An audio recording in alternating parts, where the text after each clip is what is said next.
Hello everyone, welcome to this session of Textbook Super Coaching. This is me Tolika, your UGC NET Paper 1 faculty. और आज के इस important session में हम करने जा रहे हैं एक रीडिंग कॉम्प्रिहेंशन के पैसेज को सॉल्व. सो लर्नर्स, जैसा कि आप लोग जानते हैं, रीडिंग कॉम्प्रिहेंशन आपका एक एसेंशियल यूनिट हो जाता है पेपर 1 का. Not only in paper 1 but paper 2 में भी कई बार बहुत सारे सब्जेक्ट्स में एक या दो पैसेजेस पूछे जाते हैं. तो आप मान के चलिए कि अगर आप रीडिंग कॉम्प्रिहेंशन रेगुलरली प्रैक्टिस करते हैं तो अपने यूजीसी नेट के एग्जाम में आप 20 में से 20 नंबर को सिक्योर कर सकते हैं. ये एक ऐसा यूनिट है जो इनवेरिएबली पूछा जाता है और अगर आपने इस पे कर ली अपनी कमांड तो आप 20 आउट ऑफ 20 मार्क्स कर सकते हैं score. So learners, keeping that in mind, we have started these practice sessions जो कि अब आपको हर संडे को मिला करेगा. So don't miss watching these sessions every Sunday on our favorite YouTube channel. Right तो चलिए आज शुरुआत करते हैं इस संडे का रीडिंग कॉम्प्रिहेंशन का practice. So learners, before I proceed further, ये मेरी क्लासेस के टाइमिंग्स हैं जो कि यूट्यूब और टेक्स्ट बुक ऐप पे होती है. इसके अलावा स्पेशल सेशंस हम कंडक्ट करते हैं ट्यूसडेज और थर्सडेज को 4:30 बजे शाम में. ये सभी सेशंस आपके यूजीसी नेट जून के लिए बहुत इंपॉर्टेंट है, तो सेशंस को बिल्कुल भी मिस ना करें. सेशन को लाइक, शेयर और चैनल को सब्सक्राइब करना नहीं भूलिएगा और टेलीग्राम ग्रुप ज्वाइन कर लीजिए ताकि आपको सेशंस के पीडीएफ्स वहां मिल जाएंगे. जैसे आज भी जो हम रीडिंग कॉम्प्रिहेंशन का पैसेज प्रैक्टिस करेंगे उसका पीडीएफ आपको मेरे टेलीग्राम ग्रुप पे मिल जाएगा. आपने सर्च करना है @तुलिका मैम के नाम पे and you will be able to join the group. चलिए we'll start the session. So पहला पैसेज जो आज का हमारा है वो कुछ इस तरह से चलता है. Science is the art of organizing and classifying facts. When you wish to make sure you are dealing with facts, seek scientific sources for their testing wherever possible. तो जो पहला सेंटेंस है इससे आपको अनुमान लग गया होगा कि ये कुछ साइंस के ऊपर है, फैक्ट्स के ऊपर है, साइंटिफिक सोर्सेस के ऊपर है. तो चलिए इसको रीड करते हैं. विज्ञान तथ्यों को व्यवस्थित करने और वर्गीकृत करने की कला है. जब आप यह सुनिश्चित करना चाहते हैं कि आप तथ्यों से निपट रहे हैं तो जहां भी संभव हो उनके परीक्षण के लिए वैज्ञानिक स्रोतों की तलाश करें. तो साइंस क्या है? आप अपने किसी भी फैक्ट को क्या कर सकते हैं? ऑर्गेनाइज कर सकते हैं, क्लासिफाई कर सकते हैं. अगर आप कभी भी फैक्ट्स के साथ डील कर रहे हैं तो आप ये सोच लीजिए कि आपकी जो साइंटिफिक सोर्सेज है कि नहीं है. अगर है, that means you are dealing with the right facts. Men of science have neither a reason nor an inclination to modify or change facts. यानी वो व्यक्ति, विज्ञान के जो लोगों के पास तथ्यों को ना तो संशोधित या बदलने या गलत तरीके से प्रस्तुत करने का ना तो कोई कारण है और ना कोई झुकाव. तो जनरली कहा जाता है जो लोग साइंटिफिक इंक्लिनेशन के होते हैं उनके पास ना तो रीजन को इंक्लिने या तो ना मॉडिफाई करने का उनके पास कोई लॉजिक रहता है, ना फैक्ट्स को चेंज करने का और ना ही उसे गलत तरीके से इंटरप्रेट करने का. मतलब कहने का ये तात्पर्य है कि साइंस जो है वो यूनिवर्सल है और उसे ना तो आपको अलग अलग तरीके से इंटरप्रेट करना होता है, ना मॉडिफाई करना होता है, ना कि फैक्ट्स को चेंज करना होता है. तो विज्ञान के लोगों के पास तथ्यों को संशोधित या बदलने या गलत तरीके से प्रस्तुत करने का ना तो कोई कारण है ना ही झुकाव. वैज्ञानिक दुनिया के सबसे सटीक विचारक हैं क्योंकि वे जो कुछ भी कहा है वे जो कुछ भी कहा है वहां है उसकी खोज कर रहे हैं, ना कि वे वहां क्या खोजना चाहते हैं. बहुत इंटरेस्टिंग सा ये स्टेटमेंट है. The scientists are the most accurate thinkers in the world because they are searching for whatever is there, not for what they would like to find there. मतलब वो जो चाहते हैं उसकी नहीं खोज कर रहे हैं, जो ऑलरेडी है उसकी खोज कर रहे हैं. तो बहुत ही अप्रोप्रिएट स्टेटमेंट यहाँ पे यूज किया गया है for people who are into science thinking. Now, when Madame Curie started out in search of radium, when nobody knew what radium was like, they didn't know how many molecules to the atom, they didn't know where to look for it, she started out with an open mind. तो जब madam Curie ने radium की खोज करने की शुरुआत की थी, जब कोई नहीं जानता था कि रेडियम कैसा होता है, उन्हें नहीं पता था कि परमाणु में कितने अणु होते हैं, उन्हें यह नहीं पता था कि इसे खोजना कहाँ है, उन्होंने खुले दिमाग से शुरुआत की. तो हम जनरली कहते हैं ना कि जब आपको कोई चीज नहीं पता होती है और आप ओपन माइंड से कोई चीज की शुरुआत करते हैं तो रिजल्ट अच्छा ही होता है. If she hadn't had an open mind, she never would have discovered the existence of radium. अगर उनका दिमाग भी खुला नहीं होता तो वो भी किसी भी रेडियम के अस्तित्व की खोज नहीं कर पाती. She went on the hypothesis through inductive reasoning that there must be a metal known as radium. है ना. तो उन्होंने भी क्या किया था? प्रेरक तर्क के माध्यम से परिकल्पना की कि रेडियम नामक एक धातु अवश्य होना चाहिए. And by following certain principles of science, she eventually isolated that metal and brought it into captivity.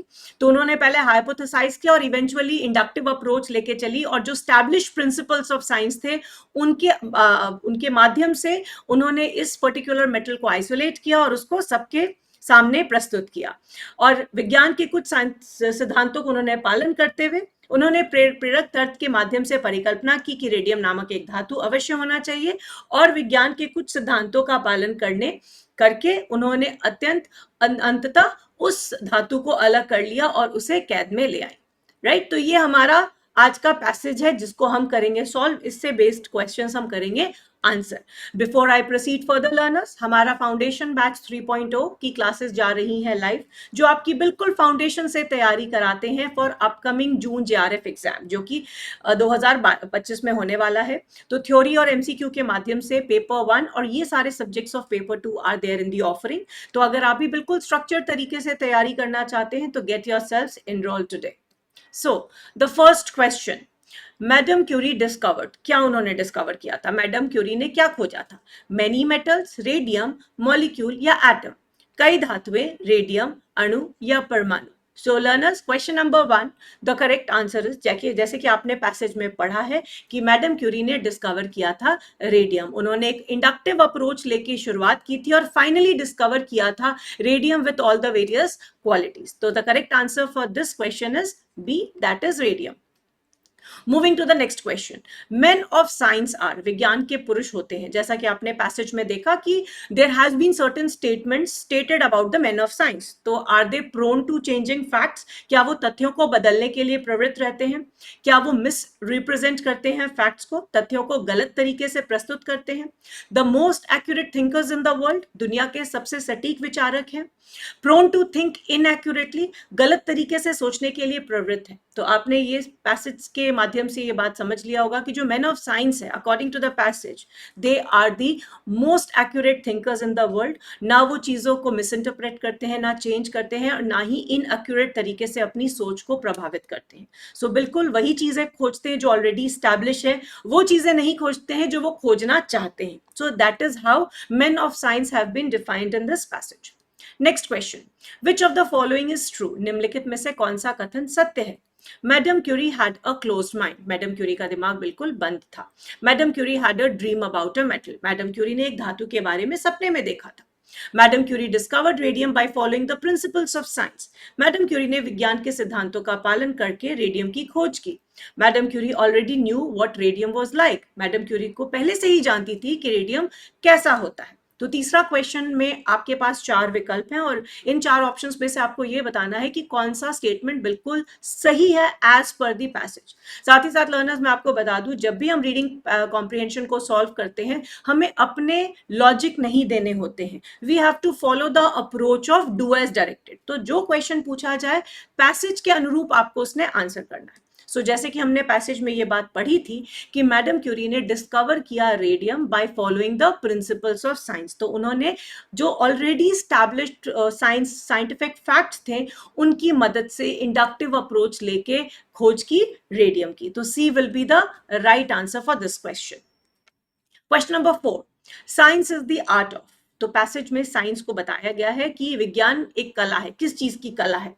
Indulging in the flights of fancy, काल्पनिक उड़ानों में लिप्त होना, फैब्रिकेटिंग थिंग्स, चीजों का निर्माण करना, इमेजिनिंग थिंग्स, चीजों की कल्पना करना, ऑर्गेनाइजिंग एंड क्लासिफाइंग फैक्ट्स, तथ्यों को व्यवस्थित और वर्गीकृत करना। सो अगर हम साइंस को लेते हैं, चीजों को साइंटिफिक तरीके से लेने की अगर बात करते हैं तो क्या डेफिनेशन होगा साइंस? तो science of course is the art of organising and classifying facts. तो तथ्यों को व्यवस्थित करना और वर्गीकृत करना सही मायने में साइंस है। And learners, question number 5, which happens to be your homework question. इस क्वेश्चन का आप मुझे आंसर देंगे इन द कमेंट्स और बताएंगे क्या रहा आपका स्कोर। क्वेश्चन नंबर 5 है, to ascertain that one is dealing with facts one should test them by, ये सुनिश्चित करने के लिए कि कोई तथ्यों से निपट रहा है उनका परीक्षण किस प्रकार करना चाहिए। बीइंग साइंटिफिक सोर्सेस, वैज्ञानिक स्रोतों से, being guided by one's emotions, अपनी भावनाओं से निर्देशित होकर, being guided by one's close relatives, अपने करीबी रिश्तेदारों द्वारा निर्देशित होकर, फजिंग फैक्ट्स, तथ्यों की हेराफेरी करके। तो क्या तरीका होना चाहिए? Do give me the answer of the homework question in the comments after the session gets over, and do let me know your scores. So learners, our foundation batch 3.0 is already going live with paper 1 and paper 2.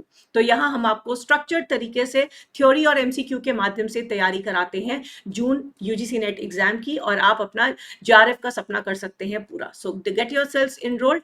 Please do check the paper 2 in our offerings. So learners, I hope you found the session to be informative and interesting.